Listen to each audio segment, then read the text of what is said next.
안녕하세요. 예레미야를 읽어주는 남자. 이 시간에는 예레미야 34장부터 36장까지 내용을 살펴보도록 하겠습니다.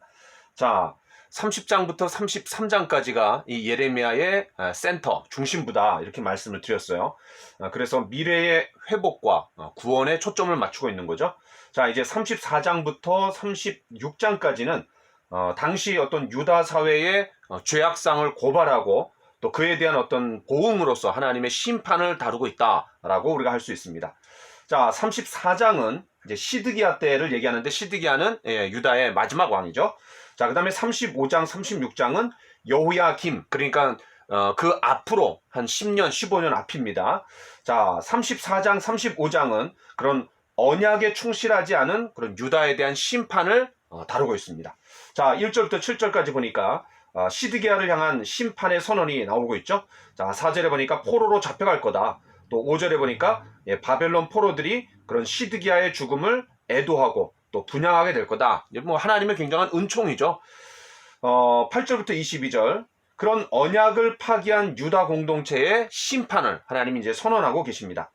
특별히 출애굽기 21장 2절부터 11절 또 신명기 15장 12절로 18절에 보면은 그런 히브리 종들을 어떻게 해야 되느냐, 6년 동안 일한 다음에 7년째 풀어줘야 된다, 해방시켜줘야 된다라는 그런 규정이 있습니다. 그런데 이런 규정이 유다 말기에 잘 지켜지지 않았던 것 같아요. 자, 바벨론이 이제 침공하자 더 이상 희망이 보이지 않는다라고 생각한 나머지 노예를 풀어줍니다. 그런데 그런 이 바벨론의 압박 수위가 이제 수그러드는 거예요. 그러니까 또 어떻게 해요? 다시 노예를 이제 속박하는, 풀어줬다가 또 속박하는 이런 게 이제 반복이 된 거죠. 자, 17절로 22절에 보니까 창세기 15장 유명한 그 아브라함과 하나님이 언약을 맺으시고 짐승을 쪼개갖고 그 둘 사이로 지나가는 거죠. 자, 그거를 하나님과 아브라함이 짐승을 둘로 쪼개서 언약을 맺은 것을 이제 이스라엘과 하나님과의 언약에 적용시키고 있는 내용을 우리가 좀 생각해 볼 수 있습니다. 여러분 창세기 15장을 배경으로 깔면은 잘 이해가 될 수 있을 것 같아요. 자, 이제 35장. 34장보다 이제 약 한 10년 내지 15년 전 이야기입니다. 그러니까 그 연대기 순이 아니라 어떤 중요한 의도를 가지고 이제 배치를 이렇게 하는 거죠.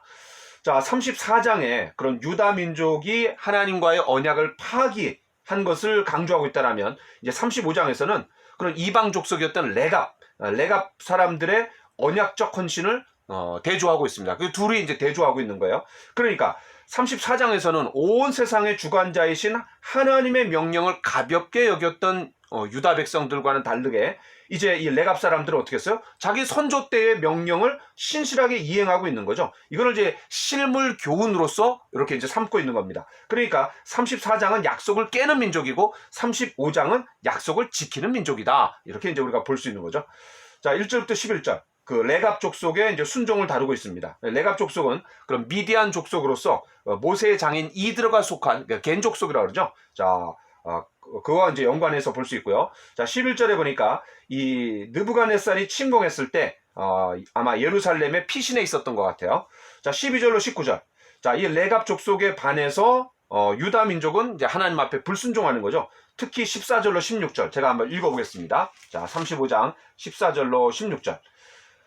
레갑의 아들 요나답이 그의 자손에게 포도주를 마시지 말라 한 그 명령은 실행되도다. 그들은 그 선조의 명령을 순종하여 오늘까지 마시지 아니하거늘 내가 너희에게 말하고 끊임없이 말하여도 너희는 내게 순종하지 아니하도다. 내가 내 종 모든 선지자를 너희에게 보내고 끊임없이, 자, 이 끊임없이라는 말을 계속 이제 하나님이 사용하세요. 7장 25절, 또 25장 4절, 26장 5절, 29장 19절, 44장 4절. 계속해서 하나님께서 끊임없이 유다를 향해서 이제 구애의 손길을 펼치시는 거죠. 자, 그런 선지자들 끊임없이 보내며 이르기를 너희는 이제 각기 악한 길에서 돌이켜 행위를 고치고 다른 신을 따라 그를 섬기지 말라. 그리하면 너희는 내가 너희와 너희 선조에게 준 이 땅에서 살리라 하여도 너희는 귀를 기울이지 아니하며 내게 순종하지 아니하였느니라. 레갑의 아들 요나단의 자손은 그의 선조가 그들에게 명령한 그 명령을 지켜 행하나 이 백성은 내게 순종하지 아니하도다. 예, 레갑 족속을 이제 실예로 들어갔고 서로 대조하고 있는 겁니다. 자, 19절. 하나님의 특별한 축복을 이제 받게 되는 거죠. 이 레갑 족속이요. 내 앞에 설 사람이 영원히 끊어지지 아니하리라. 근데 반대로 하나님 앞에 불순종했던 유다 백성들은 어떻게 되죠? 예, 심판이 선고되는 거죠. 자, 마지막 이제 36장입니다.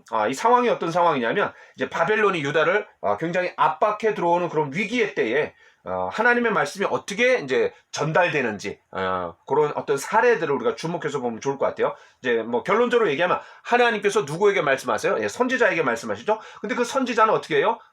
지금 감옥에 갇혀 있기 때문에 바룩이라는 이제 서기관을 이제 사용해서 기록하게 하는 거죠. 근데 그 기록된 말씀이 누구에게 선포되는 거예요? 예, 청중에게 선포가 되는 거죠. 이게 이제 성경 전체의 어떤 기록과 그 다음에 이 성경의 말씀을 듣는 사람들이 여전히 하나님께서 오늘날에도 말씀하신다라는 것을 이제 단계마다 보여주는 하나의 프로세스다, 이렇게 볼 수가 있을 것 같아요. 하나님, 그 다음에 선지자, 그 다음에 서기관, 그 받아 쓰는 사람, 그 다음에 그것이 청중에게. 근데 그 청중이 들은 거는 누구의 말이에요?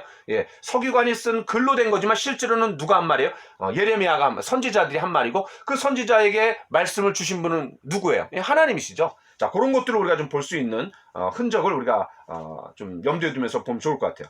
자, 어쨌든 하나님께서 예레미야에게 이제 지금까지 주신 말씀을 두루마리 책에 기록해라 라고 이제 명령하십니다. 자, 그런데 예레미야는 감금당한 처지이기 때문에 어떻게 해요? 바룩에게 이제 지시를 하는 거죠. 자, 그러면 그 목적이 뭡니까? 3절. 바로 유다 백성이 듣고 회개하기를 바라시는 거죠. 자, 한번 제가 읽어보겠습니다. 유다 가문이 내가 그들에게 내리려 한 모든 재난을 듣고 각기 악한 길에서 돌이키리니 그리하면 내가 그 악과 죄를 용서하리라 하시니라. 그러니까 하나님의 아주 간절한 마지막 호소죠. 악한 길에서 돌이켜라.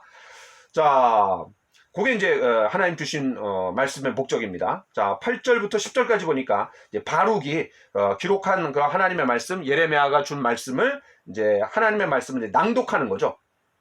요시야 왕은 이제 금식을 또 선포합니다. 자, 11절로 19절에 보니까 미가야가 듣고 이제 모든 고관들에게 말합니다. 그래서 이제 바룩을 불러들이죠. 자신들 앞에서도 낭독해달라라고 요청합니다. 출처를 묻길래 바로 예레미야가 불러준 대로 나는 기록했을 뿐이다라고 얘기합니다. 다행히 이제 이 사람들은 예레미야의 편에 섰던 사람들이었던 거죠. 다시 말해서 하나님의 말씀을 듣고 두려워 떱니다. 자, 그러나 이제 반대로 20절부터 26절에 보니까 이제 여호야김이 낭독된 두루마기를 어떻게 해요? 칼로 베어갖고 불에 던집니다. 야, 그러니까 고관들이 이 모든 상황을 듣고도 전혀 두려워하지 않고 뭐 저지하지도 않아요. 그러니까 뜻있는 고관의 이제 저지도 아랑곳하지 않고 오히려 이 바룩과 예레미야를 잡으라고 여호야김이 이제 명령합니다. 자, 그래서 하나님께서 결국 이제 숨겨주시는 거죠. 자, 27절로 32절. 그런 여호야김은 그런 두루마리를 불태워갖고 제거된 줄 알았지만 결과적으로 어떻게 돼요? 하나님께서 다시 기록하라고 명령을 내리시는 겁니다. 그래서 여호야김이 이제 결국은 심판을 받게 되는 그런 내용으로 마무리가 되고 있는 것이 36장입니다. 자, 34장부터 36장까지 내용을 살펴봤습니다. 자, 감사합니다.